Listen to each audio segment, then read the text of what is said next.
The Galactic Council had debated for cycles whether to classify humans as predator or prey. Commander Zekthi of the Vorthak Empire leaned heavily toward prey, despite mounting evidence to the contrary. After all, humans possessed no natural armor, no venomous fangs, no electromagnetic fields, nothing that marked them as apex hunters in the cosmic food chain. That perspective changed dramatically on the mining station orbiting Kepler 442b. The humans have done it again, Chief Engineer Morden announced, his four eyes blinking in sequence as he reviewed the station reports. The insectoid klaxon's mandibles clicked nervously. Trap 7 has been converted. Zekthi's scaled hide rippled with frustration. For 3 standard months, they had been studying human mining teams, attempting to understand their peculiar psychology. The Vorthak had designed what they considered the ultimate psychological torture chamber, a series of increasingly impossible scenarios designed to break the will of any sentient species. Every other species in the galaxy viewed these scenarios as death traps. The logical response was avoidance, retreat, or at best, grudging acceptance of defeat. Humans, however, seemed to operate on entirely different principles. "Show me the footage," Zekthi commanded. The holographic display materialized, showing mining shaft 7. 3 days ago, it had been a deliberately engineered nightmare. Unstable gravity fields, corrosive atmospheric pockets, and a reactor core that threatened meltdown every 6 hours. The Vorthak had sealed it after losing 2 survey teams. Now impossibly it hummed with activity. "They've turned the gravity instabilities into a transportation system," Morden explained, his voice heavy with disbelief. "Watch." On screen, human engineer Sarah Chen launched herself into what appeared to be empty space.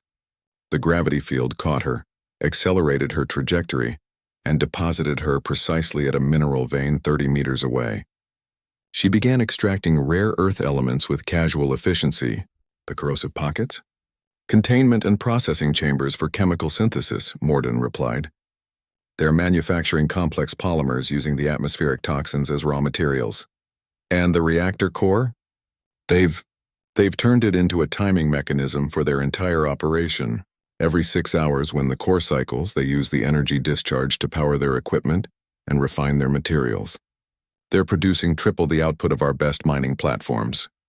Zekthi stared at the display, his predatory instincts warring with his analytical mind. "This defies all logic. These scenarios were designed to be impossible." "Perhaps," a new voice interjected, "your definition of impossible is simply too narrow."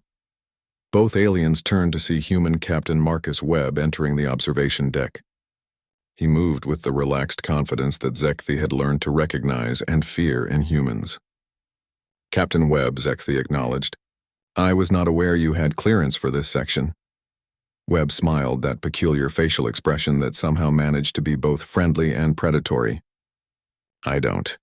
But your security protocols assume an intruder would try to avoid detection. I just walked through the front door and asked nicely." Morden's compound eyes focused on the human. "You turned our trap into an opportunity, how?" "That's just how we think," Webb replied, studying the mining operation on the display. "You see a gravity well, we see a slingshot. You see toxic atmosphere, we see industrial chemicals. You see an unstable reactor, we see a power source with a convenient timer.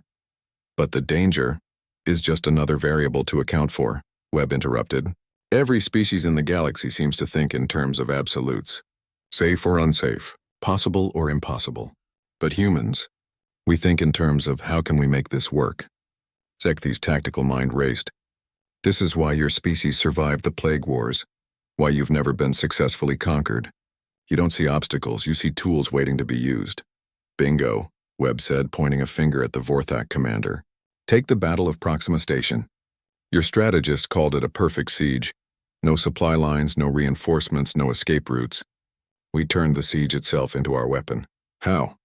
"We used the enemy blockade as cover, captured their supply ships, and converted their siege engines into mining equipment. By the time they realized what was happening, we'd strip-mined the asteroids around the station and built a fleet twice the size of theirs." Morden's mandibles clicked rapidly, the klaxon equivalent of nervous laughter. "You're telling us that humans actively seek out impossible situations?" "Not exactly," Webb corrected. "We just don't accept impossible as a final answer. Every problem is a puzzle, every trap is a resource. Every cage is a chance to build something better." On the display, Sarah Chen's team had begun construction of what appeared to be a permanent facility within the former death trap. They were building a colony where others had seen only catastrophe. "Your mining yields have increased by 300% since we arrived," Webb noted casually. "Your impossible scenarios are teaching us new techniques we'll use throughout the galaxy. Your traps are making us stronger." Zekthi felt a chill that had nothing to do with the station's environmental systems. "You're not just surviving our tests. You're growing from them. Every challenge makes us more adaptable," Webb confirmed. "Every cage becomes a new home. Every trap becomes a tool. That's what makes humans dangerous, Commander. We don't just endure, we transform." As if to punctuate his words, an alert chimed from the mining station. Sarah Chen's voice crackled over the comm system. "Control, this is Mining 7. We've discovered something interesting in the deep chambers.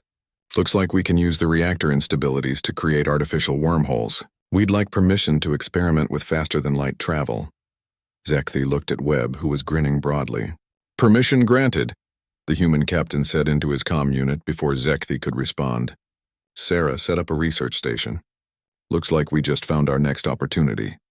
In his report to the Galactic Council, Commander Zekthi would write, "Recommendation: immediate reclassification of humans from prey species to catastrophic adaptive threat. They do not see our universe the way we do. Where we see endings, they see beginnings. Where we see walls, they see doorways. They have weaponized optimism itself." But privately, Zekthi wondered if perhaps it was time for the rest of the galaxy to learn from these strange creatures, who turned every prison into a workshop, every trap into a treasure, and every impossibility into an invitation